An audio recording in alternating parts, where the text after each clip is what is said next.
I never thought my life would unravel in the quiet of my own home, where the walls once echoed with laughter and love.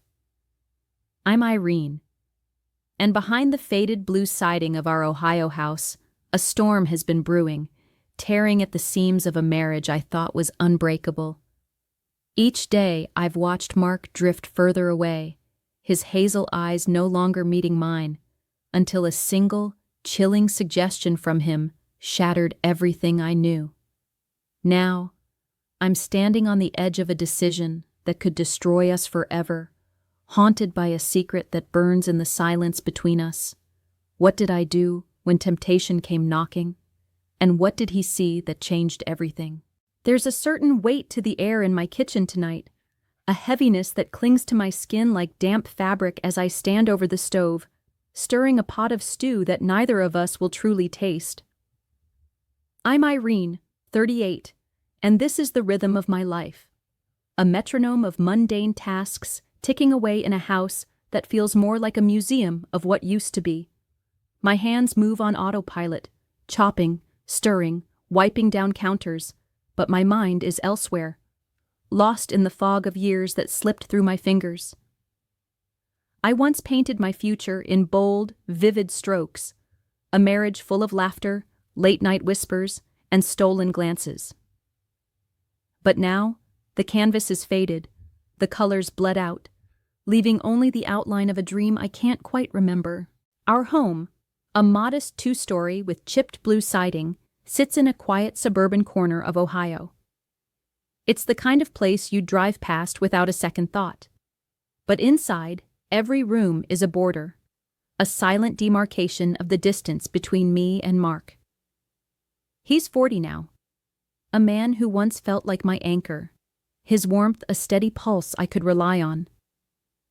Back then, his hazel eyes would crinkle at the corners when he smiled, his voice a soft tether pulling me close. But that Mark is gone, replaced by a stranger who inhabits the same space but not the same life. Now, his face is a closed door, his presence a shadow that lingers just out of reach. I don't know when it happened, when the shift turned permanent, but I feel it every day in the way he looks through me, not at me. Our evenings unfold like a script we've memorized but no longer believe in. I cook dinner, the steam rising from the pot as the only warmth in the room, while Mark sits at the kitchen table, his thumb scrolling endlessly on his phone. The glow of the screen lights up his face, casting sharp angles across features I used to trace with my fingertips. The silence between us is a third presence, heavier than either of us, broken only by the clink of forks against plates when we finally eat. We don't talk, not really. Our words are transactional, stripped of any depth.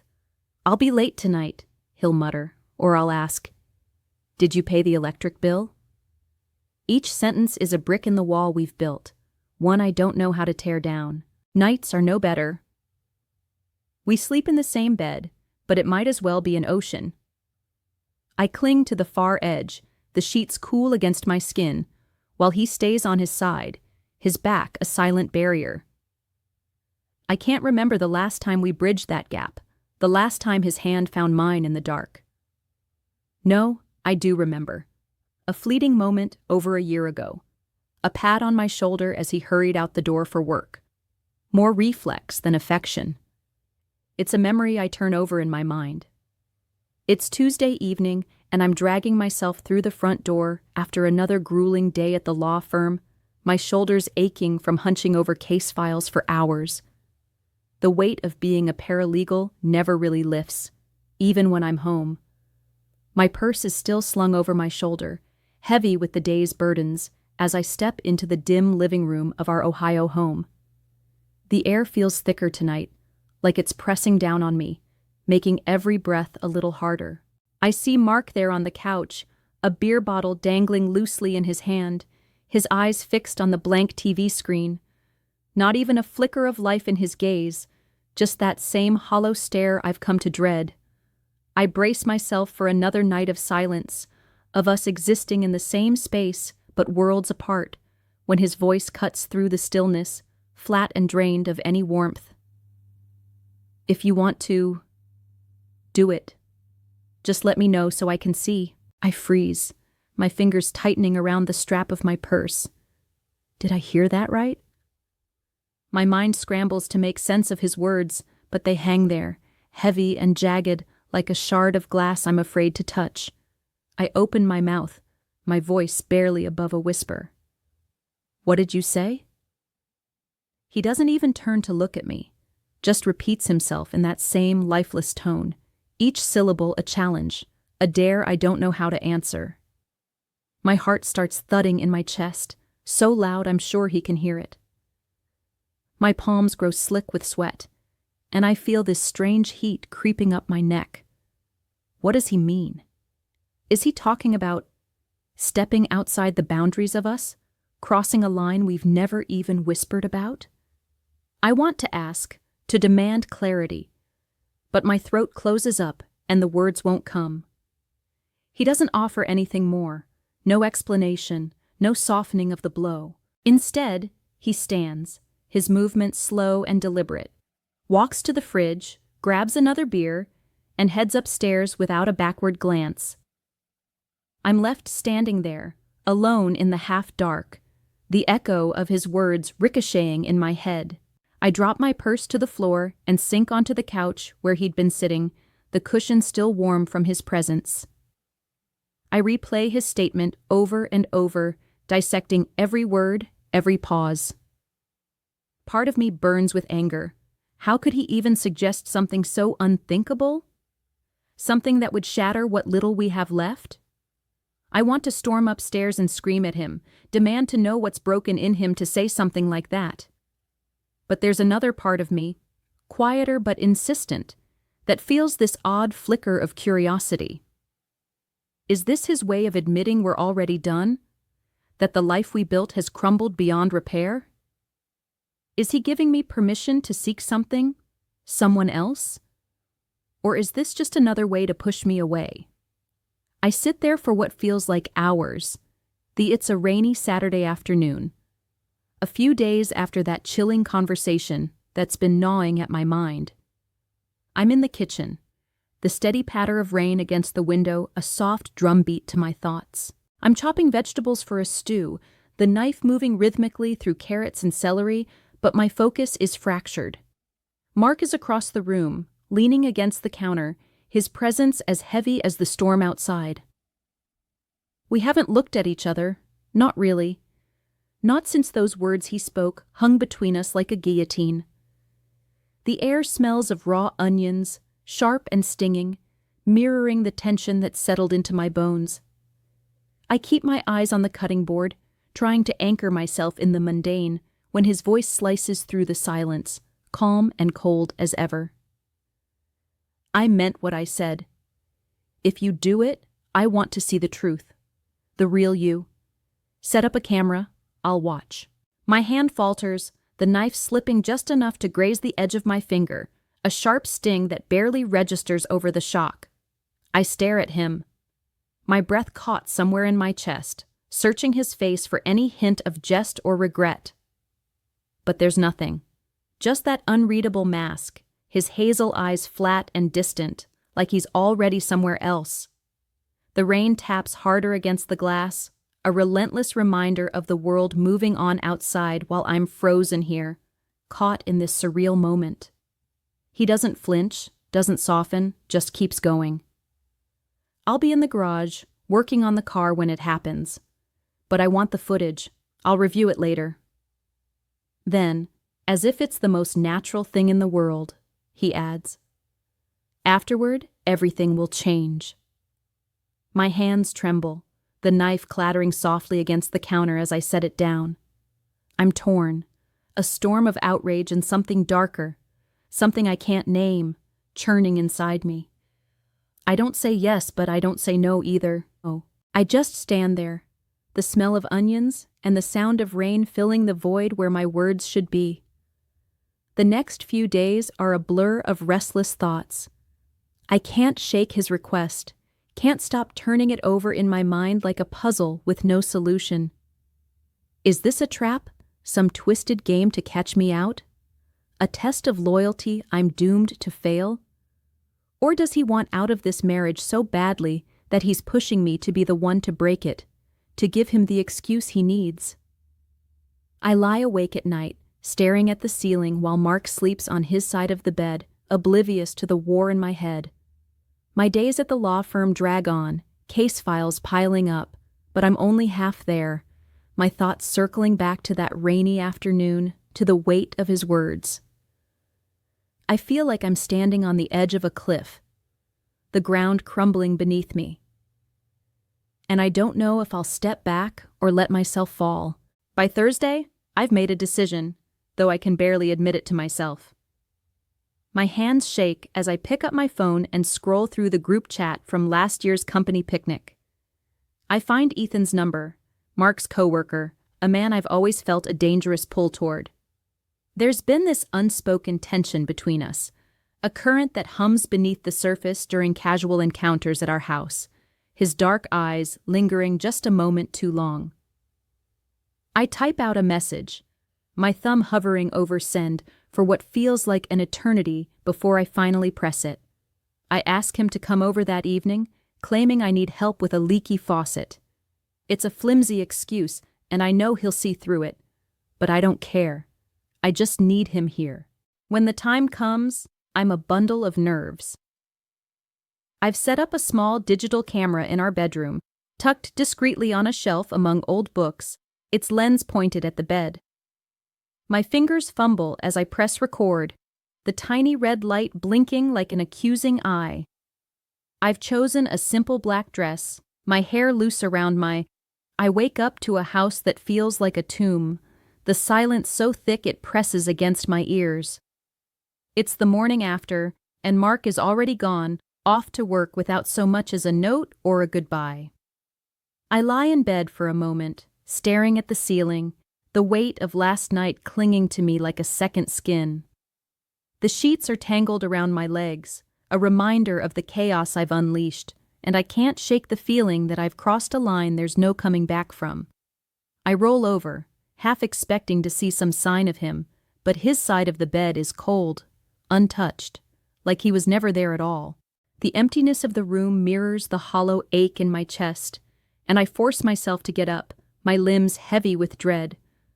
Downstairs, the kitchen is just as quiet, the remnants of last night's dinner still in the sink, untouched.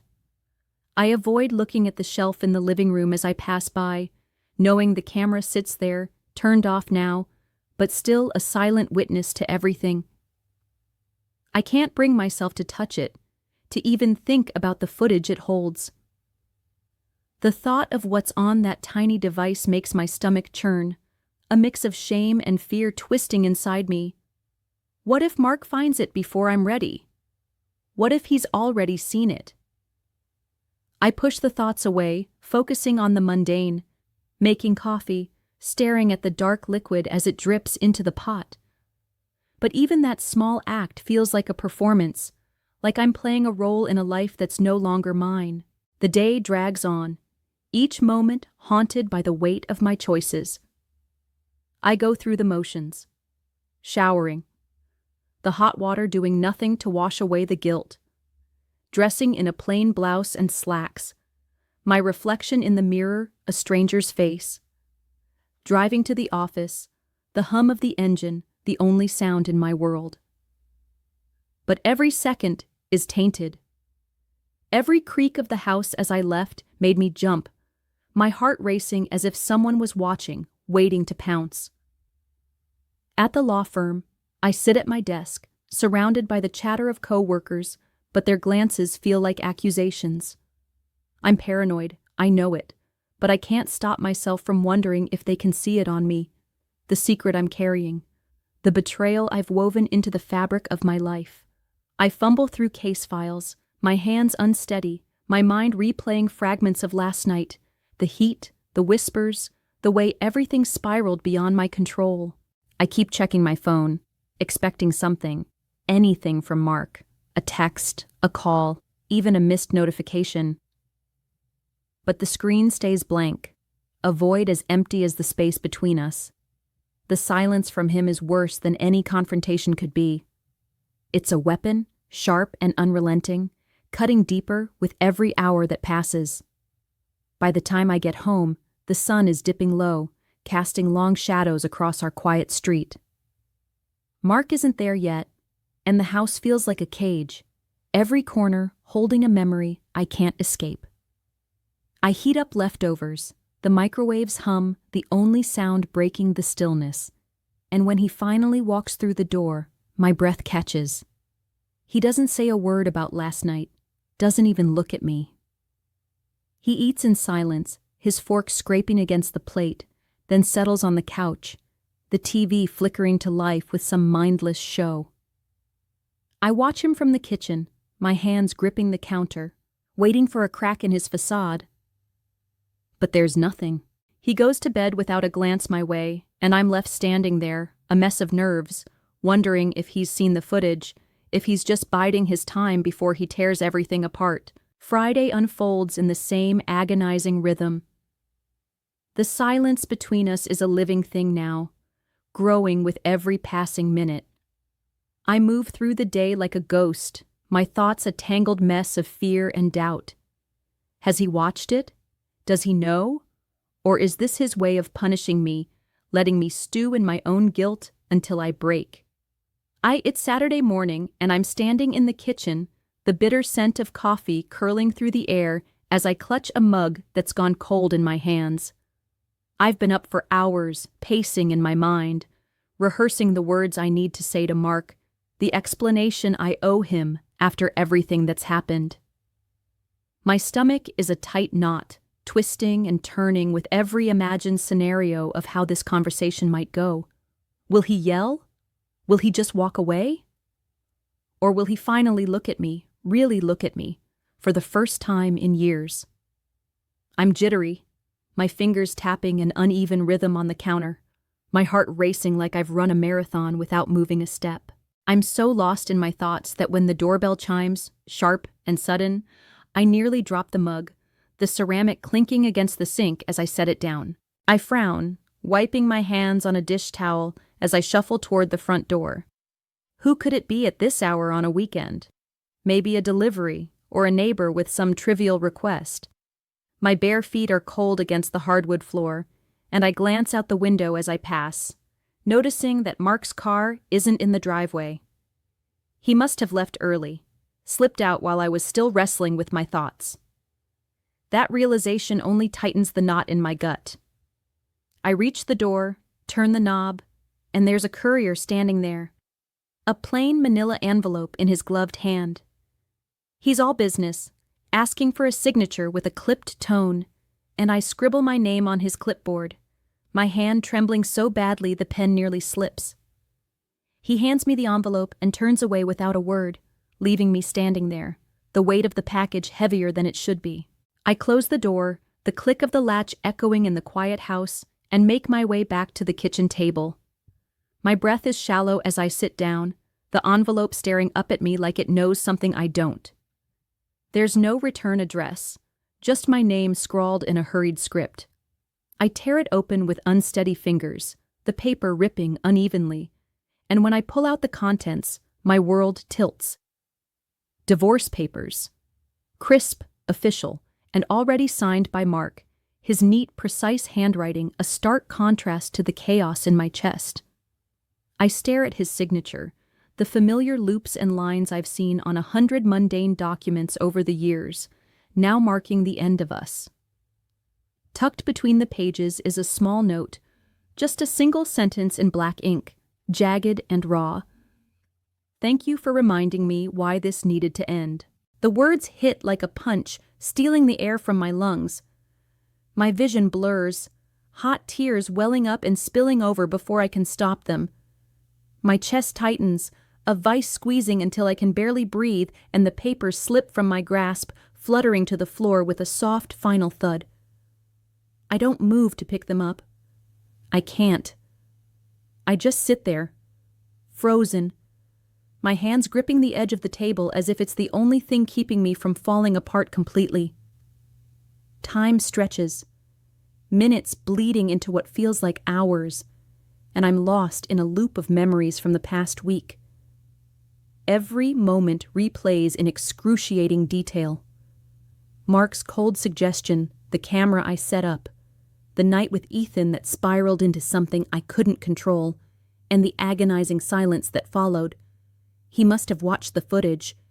He must have seen everything, every damning second, and made his decision without even giving me a chance to explain. Not a word, not a confrontation, just this. Papers and a note, a clinical severance of everything we were. A flood of emotions crashes over me, each wave sharper than the last. Guilt gnaws at my insides, a relentless ache for what I've done, for crossing a line I knew would break us. I see flashes of that night, the heat of the moment, the way I let myself fall into something forbidden, a desperate grasp for feeling alive again, captured forever on that camera. But there's anger too. It's been a week since those divorce papers landed in my hands like a grenade, shattering the last fragile pieces of the life I thought I knew. I'm standing in the middle of our living room, surrounded by cardboard boxes that seem to mock me with their emptiness. The house is eerily quiet, the kind of silence that feels like it's holding its breath, waiting for something to break. Mark moved out a few days ago, crashing with a friend, or so I heard through the cold, impersonal emails from our lawyers. We haven't spoken, not a single word since that note, and those papers stripped away any chance of a real goodbye. I'm alone now, packing up what's left of us, folding my life into neat little squares, as if that could somehow contain the mess I've made. I'm holding a shirt of his, one I must have missed when he cleared out his things. It's just a plain gray tee, worn soft from years of use, but the faint scent of his cologne lingers in the fabric. My fingers tremble as I fold it, the memory of him wearing it on lazy Sundays hitting me like a wave. I set it aside, reaching for the next item, a scarf he bought me on our 3rd anniversary during a spontaneous trip to a little craft fair upstate. The wool is still vibrant, a deep burgundy, and I can almost hear his laugh as he draped it around my neck, teasing me about how it matched my cheeks in the cold. I press it to my face for a moment, letting the ache wash over me, before tucking it into a box with a sigh. Each item is a landmine, a reminder of a time when we were more than just strangers sharing a roof. I tape up another box, the screech of the packing tape slicing through the stillness, and I can't help but wonder if he felt this same hollowness when he packed his own things.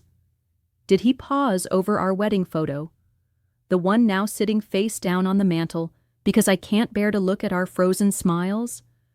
Or did he just shove it all away, eager to be done with me? I've signed the papers, sent them back through the lawyer with a hand that didn't feel like mine. It's official now, the end of us, but the finality doesn't bring relief.